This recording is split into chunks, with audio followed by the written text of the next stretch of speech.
Senator Lyons. Senator Smith. Thank you, Madam Acting Deputy President.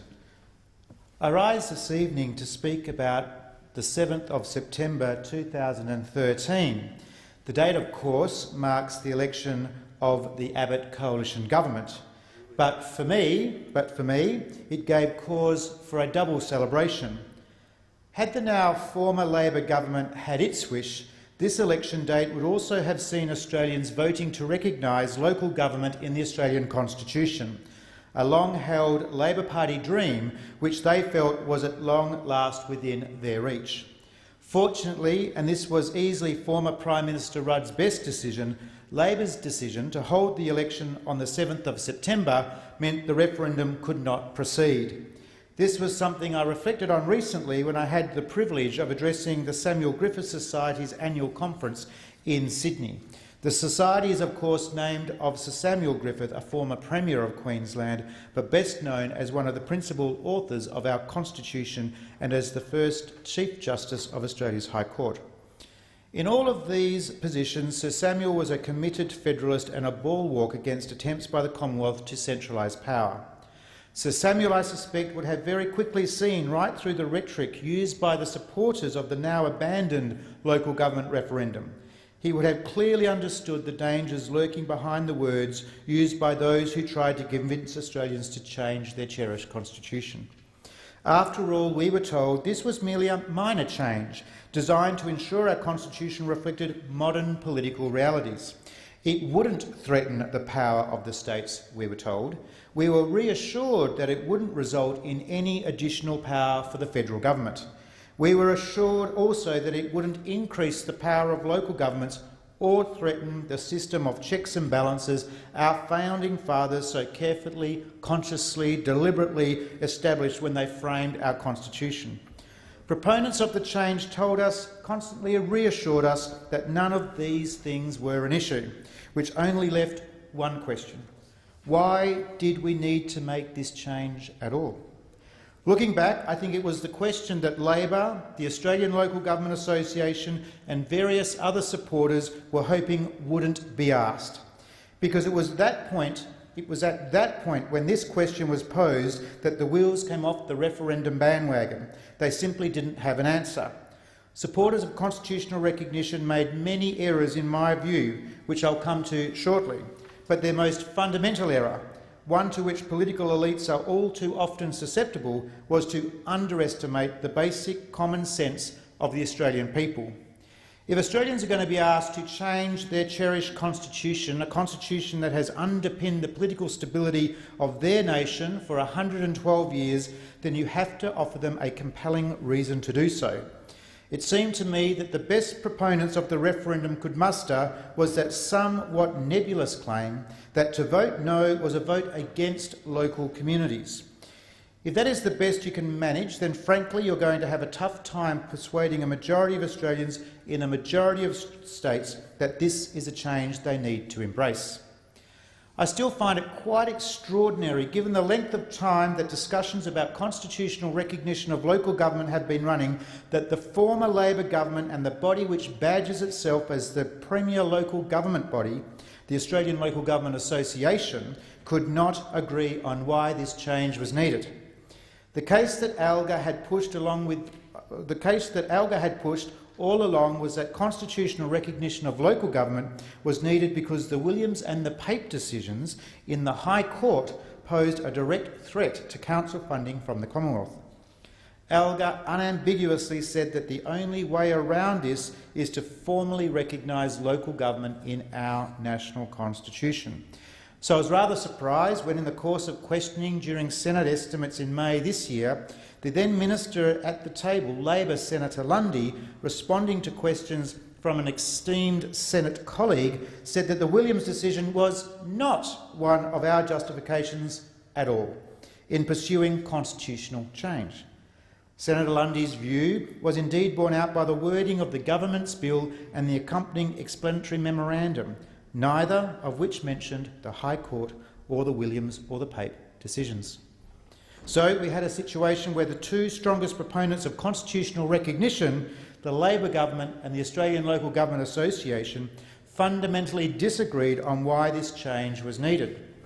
And if they could not agree, why should the Australian people be expected to take a risk and change a constitution that has served their nation well since 1901?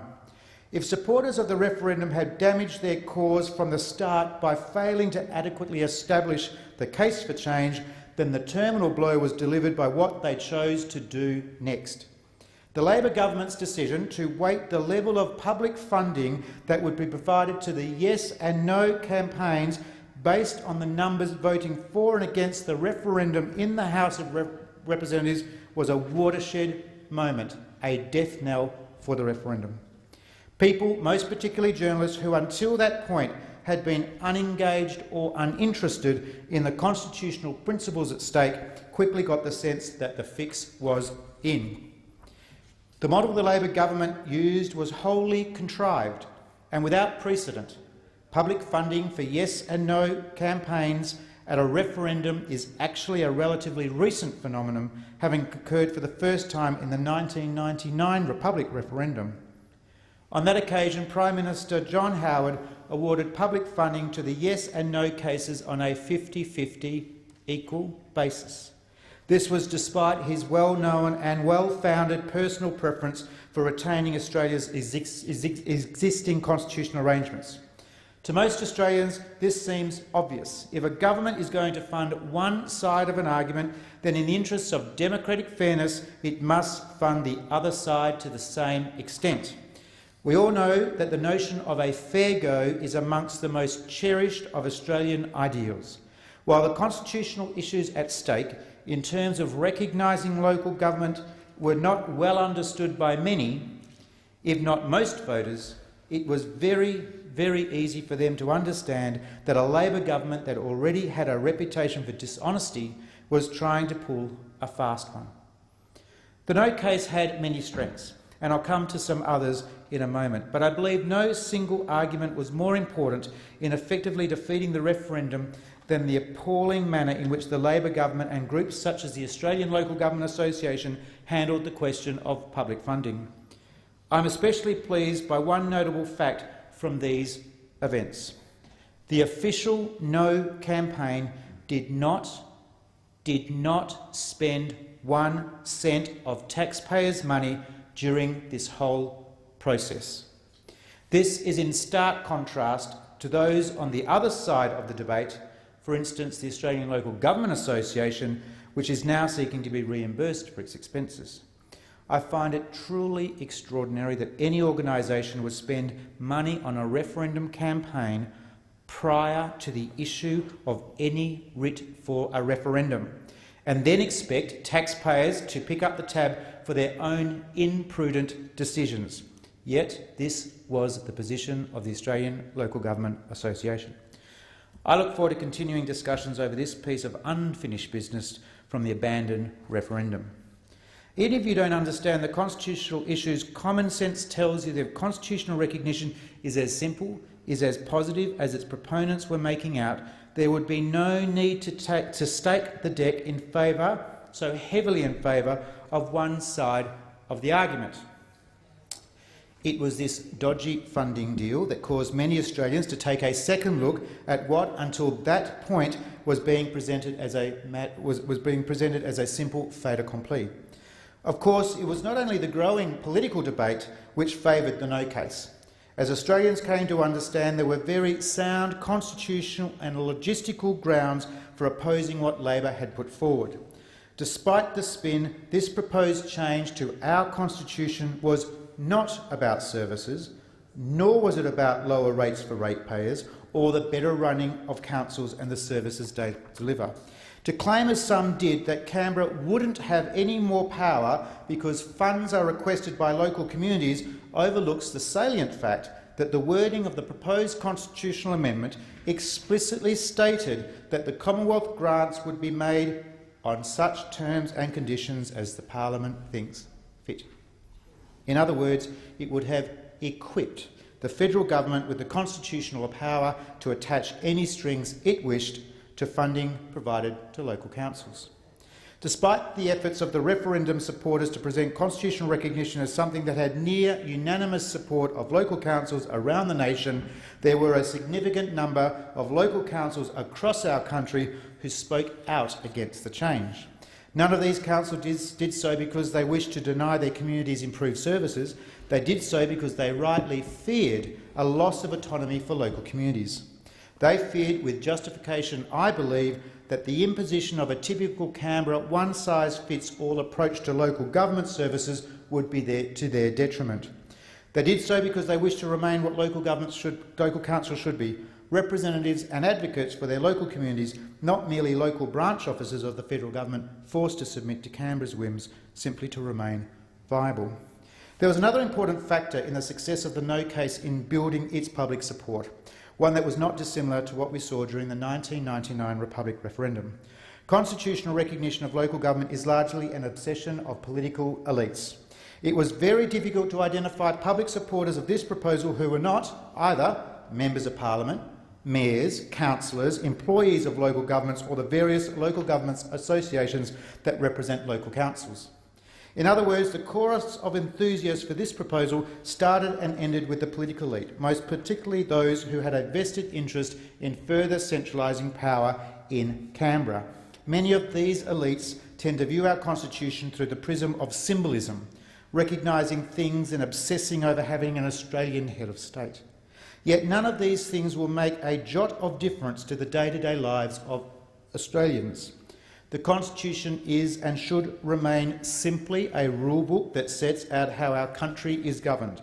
There is a great danger in rushing to change if it is not undertaken with full, considered and public discussion of the risks of that change. The fact that advocates of constitutional recognition try to pretend there was only one side of the story and anyone else who thought otherwise were, in the words of the local government association in Western Australia, fringe groups, I quote, fringe groups, and parliamentarians and individuals that might want more oxygen than they deserve. This sort of intemperate rhetoric is not generally a sign of people who are confident of the strength of their argument and who believe they have right on their side. Indeed, it's worth recalling just who some of these alleged oxygen thieves were. It's a brave person to suggest that former Australian Prime Minister John Howard, who won 4 elections on the back of his ability to connect with mainstream Australia, represents a fringe group. Yet Mr Howard clearly warned against constitutional recognition of local government, saying that even a casual reference to local government in the Constitution would end up having legal implications far beyond what might be advocated by the proponents of such a change. Not my words, Mr Howard's words.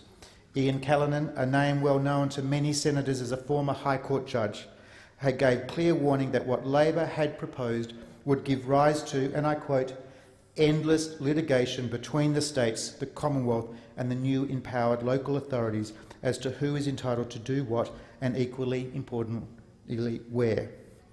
Supporters of the Yes case had their cause further undermined when those on the left of Australian politics who were naturally assumed to be on board started giving voice to their own concerns.